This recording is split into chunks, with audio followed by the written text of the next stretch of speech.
Okay, next time ka din hiyabag ko ni siya.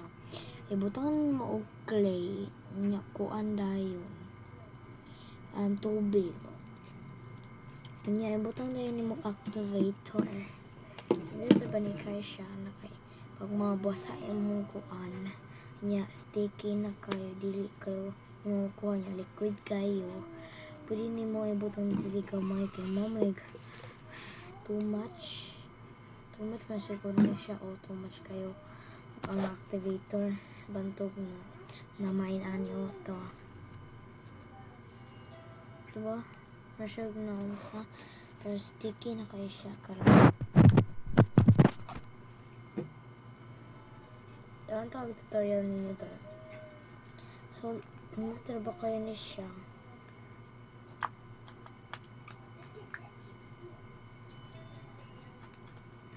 niya activated yun ni siya dod. Pwede po ni clay. Butang na po ni mo glue. Niya butang daw may tubig sa glue. Pag glue kay kung may tubig kayo o niya kamay po ka activator. Kay basin dili mo work pa. Niya makuan.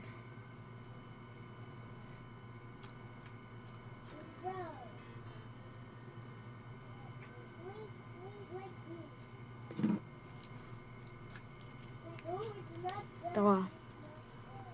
Dughan na ba ni siya tubig? Wow.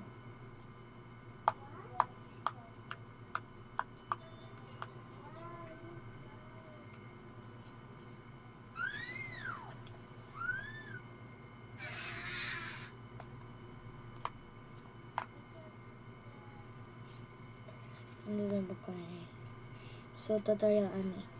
Kaning activator sa buton mo og surf duha ka spoon of surf in the Philippines and you have to put 2 cups of salt asin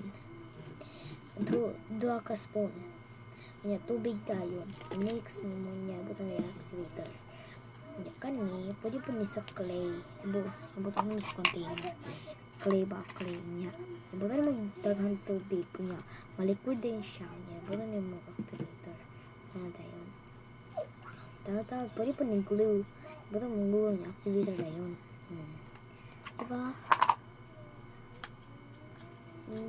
easy ra kayo do kay ano naman dyan na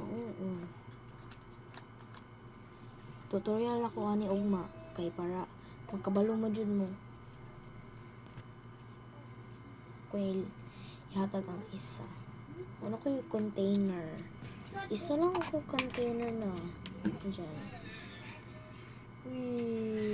nito ba kayo siya kay kuan pero pag daghan ni mo ani dapat isa lang kabayo na bukan niya yung kuan dahil siya dili kay daghan kay pag daghan kay may ani man siya may ano hindi kay siya mas sticky niya pag may ano siya buta mo daghang tubig kay para nindot karakayok siya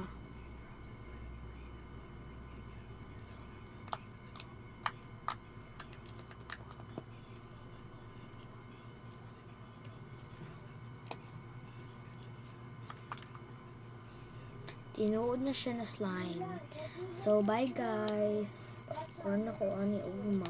Nya, itad ka. Tara mo. Bye.